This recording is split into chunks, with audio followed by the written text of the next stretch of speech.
Hello students, आप सभी का स्वागत है आपके अपने YouTube channel home science mentor पर। आज हम अपनी सीरीज़ के वीडियो नंबर 7 को कंटिन्यू करेंगे। तो चलिए शुरू करते हैं। काम करने की क्षमता को क्या कहा जाता है? ऑप्शन है क्षमता, ऊर्जा, कुशलता या फिर प्रसुप्ति। इसका राइट आंसर क्या होगा? देखिए, इसका राइट आंसर है ऑप्शन नंबर बी यानी ऊर्जा। काम करने की क्षमता को ऊर्जा कहा जाता है। शारीरिक श्रम करने के लिए हमें जिस शक्ति की आवश्यकता होती है उसे ऊर्जा कहते हैं। ऊर्जा को हम इस तरह से भी परिभाषित कर सकते हैं। ऊर्जा कार्य करने की वह क्षमता है जिससे शरीर की पेशियां क्रियाशील रहती हैं तथा शरीर द्वारा कार्य संपन्न होता है। हम पूरे दिन कोई भी कार्य करते हैं तो वो कार्य हम क्यों कर पाते हैं? क्योंकि हमारे शरीर में ऊर्जा है। उस ऊर्जा के द्वारा ही हम कार्य कर पाते हैं। तो ये ऊर्जा हमें कैसे मिलती है? ये ऊर्जा हमें ग्लूकोज से मिलती है। और ग्लूकोज कहाँ से मिलता है? ग्लूकोज हमें कार्बोहाइड्रेट से प्राप्त होता है। तो जब हम कार्बोहाइड्रेट को ग्रहण करते हैं यानी हम ग्लूकोज के रूप में ऊर्जा को लेते हैं और ये ऊर्जा हमारे शरीर में एटीपी के रूप में होती है। जब हमारे शरीर को ऊर्जा मिलेगी तब हम कार्य को अच्छे से कर पाते हैं। तो काम करने की क्षमता को ही हम ऊर्जा कहते हैं। Option number 20 right answer. Next, भोजन में ऊर्जा का सबसे संकेंद्रित रूप निम्न में से कौन सा है? ऑप्शन दिए गए हैं कार्बोहाइड्रेट, वसा, प्रोटीन्स या फिर विटामिन। तो आपको क्वेश्चन में ऊर्जा का सबसे संकेंद्रित रूप बताना है। तो इसका राइट आंसर क्या होगा? इसका राइट आंसर है ऑप्शन नंबर ए यानी कार्बोहाइड्रेट। ऊर्जा का सबसे संकेंद्रित रूप कार्बोहाइड्रेट है। शक्तिवर्धक पदार्थों में कार्बोहाइड्रेट का स्थान प्रमुख है। कार्बोहाइड्रेट में कार्बन, ऑक्सीजन और हाइड्रोजन पाए जाते हैं और ये इन तीनों के संयोग से बनता है। इसकी रचना की विशेषता यह है कि इसमें हाइड्रोजन के परमाणु की संख्या ऑक्सीजन के परमाणु की संख्या से दोगुनी होती है। कैसे? देखिए, कार्बोहाइड्रेट की जो रासायनिक संरचना है वो है C6H12 और O6। तो यहाँ पर बोला है हाइड्रोजन की परमाणु संख्या ऑक्सीजन की परमाणु संख्या से दोगुनी है। तो आप देख सकते हो कि हाइड्रोजन की संख्या ऑक्सीजन की संख्या से दोगुनी है। तो ऊर्जा का सबसे संकेंद्रित रूप है कार्बोहाइड्रेट यानी option number A is right answer. Next, ऊर्जा का वह प्रमुख स्रोत निम्न में से कौन सा है और जिसे कुल दैनिक भोजन का प्रमुख भाग होना चाहिए? ऑप्शन है कार्बोहाइड्रेट, वसा, प्रोटीन या फिर खनिज पदार्थ। इसका राइट आंसर बताएं क्या होगा? इसका राइट आंसर है ऑप्शन नंबर ए। यहाँ पर ऑप्शन नंबर सी गलत दिया है। इसका राइट आंसर है ऑप्शन नंबर ए, क्योंकि क्वेश्चन में हमसे ऊर्जा का स्रोत पूछा गया है और ऊर्जा का प्रमुख स्रोत होता है कार्बोहाइड्रेट। जबकि प्रोटीन क्या करता है? देखिए, प्रोटीन हमारे शरीर का निर्माण करता है। प्रोटीन बॉडी बिल्डिंग के रूप में कार्य करता है जो कि शरीर की वृद्धि में सहायता करता है। तो इसका राइट आंसर है ऑप्शन नंबर ए कार्बोहाइड्रेट। भोजन में 55 से लेकर 70% तक ऊर्जा कार्बोज से मिलती है और कार्बोज की सरलतम इकाई है C6H12O6 जिसे ग्लूकोज कहा जाता है। तो इसका option number A right answer. Next question है ऊर्जा की माप की इकाई क्या है? ऑप्शन दिए गए हैं ग्राम, केल्विन, जूल या फिर वोल्ट्स। आपको ऊर्जा की माप की इकाई बताना है। तो ऊर्जा की माप की इकाई जूल है। ये हाँ बी आंसर नहीं होकर सी आंसर होगा। ऊर्जा की माप की इकाई जूल है। कैलोरी नापने के यंत्र को कैलोरीमीटर कहते हैं। मैट्रिक प्रणाली में ऊर्जा मापने की इकाई जूल है। जूल को निम्न प्रकार से परिभाषित कर सकते हैं। फिर यहाँ पर आपको जूल की डेफिनेशन दी गई है। एक न्यूटन बल से 1 किलोग्राम वस्तु को 1 मीटर की दूरी तक चलाने के लिए व्यय की गई ऊर्जा की मात्रा ही एक जूल कहलाती है या फिर एक जूल के बराबर होती है।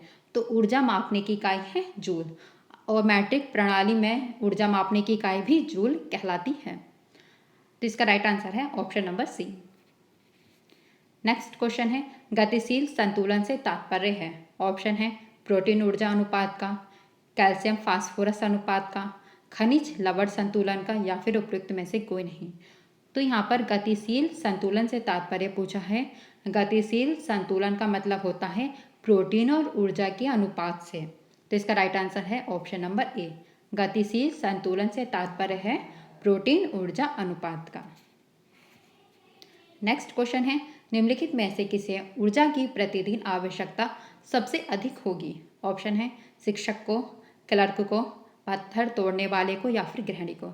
देखिए, ऊर्जा की सबसे अधिक आवश्यकता उस व्यक्ति को होगी जो कि सबसे अधिक शारीरिक वर्क करता है।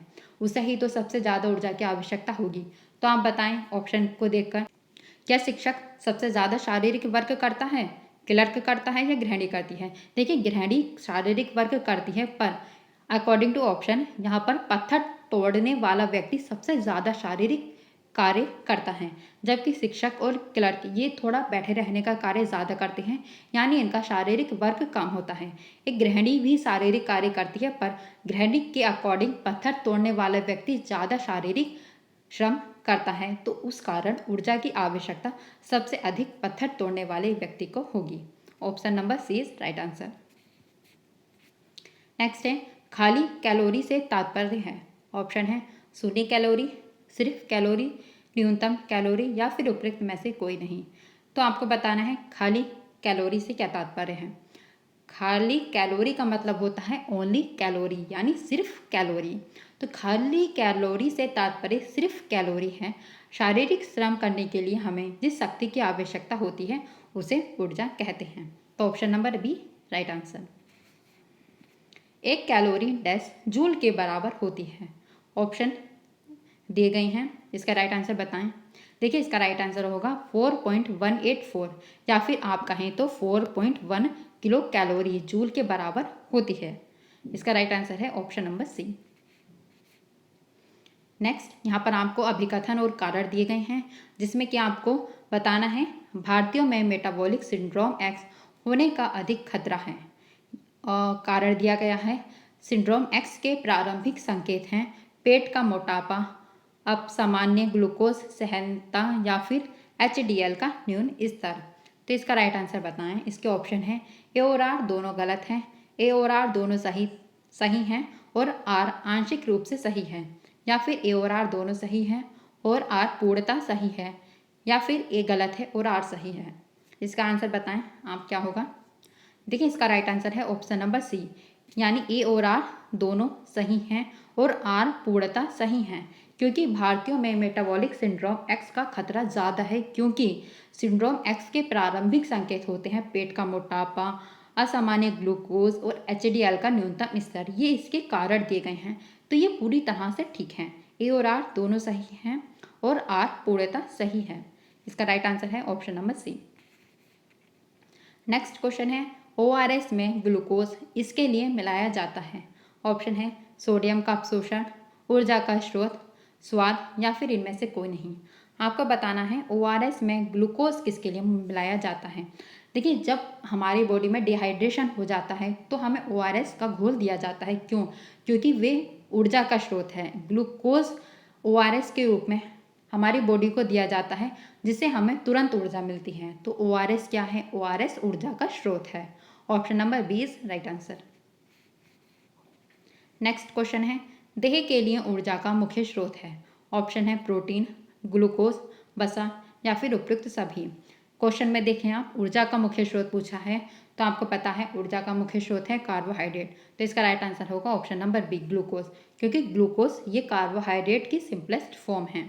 इसका राइट आंसर है ऑप्शन नंबर बी। इसकी डिटेल हम पढ़ चुके हैं। नेक्स्ट क्वेश्चन है WHO द्वारा सुझाए एक वेस्ट एशियन व्यक्ति को सामान्य VMI कितना है। तो यहाँ पर आपसे सामान्य VMI पूछा है, यानी नॉर्मल VMI कितना होता है। तो एक वयस्क व्यक्ति के लिए WHO के द्वारा बताया गया जो BMI रेंज है उसका राइट आंसर है ऑप्शन नंबर ए, यानी 18 से लेकर 23 किलोग्राम पर मीटर स्क्वायर यहाँ पर नॉर्मल BMI होता है। तो इसका राइट आंसर है option number A, body mass index. इसे हम अभी पढ़ चुके हैं लास्ट वीडियो में। तो देखिए BMI की फुल फॉर्म भी आपको याद रखनी है, और इससे पहले BMI का फॉर्मूला पूछा था, जिसमें कि kg पर मीटर स्क्वायर उसका राइट आंसर था। तो इसका राइट आंसर है ऑप्शन नंबर ए, जो कि नॉर्मल BMI होता है।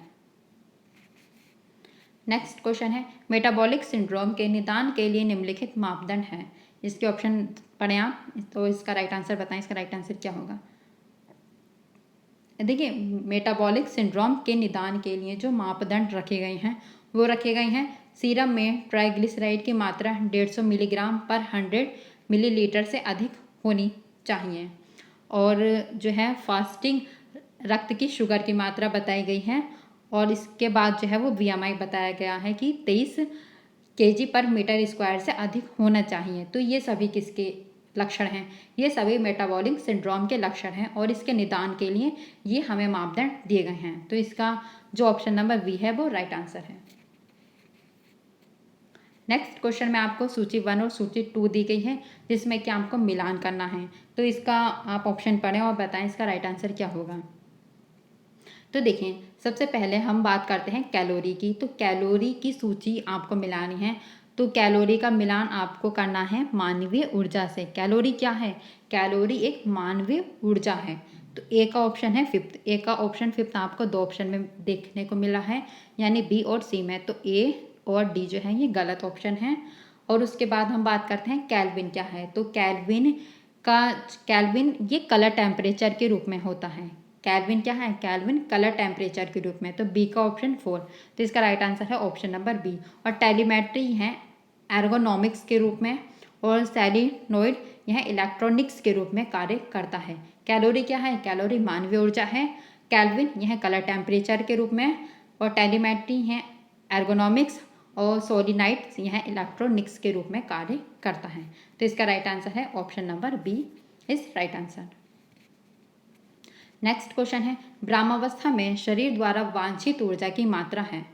ऑप्शन है आधारभूत उपापचय, कैलोरी, जूल या फिर कैलोरीमेट्री। देखिए, विराम अवस्था में शरीर द्वारा वांछित ऊर्जा की मात्रा पूछी गई है। इसका राइट आंसर है ऑप्शन नंबर ए, यानी बेसल मेटाबॉलिज्म इसका राइट आंसर है। आज के लिए इतना ही। अगर आपको वीडियो पसंद आई हो तो प्लीज़ वीडियो को लाइक करें, चैनल को सब्सक्राइब करें और अपने दोस्तों के साथ ज़रूर शेयर करें। धन्यवाद।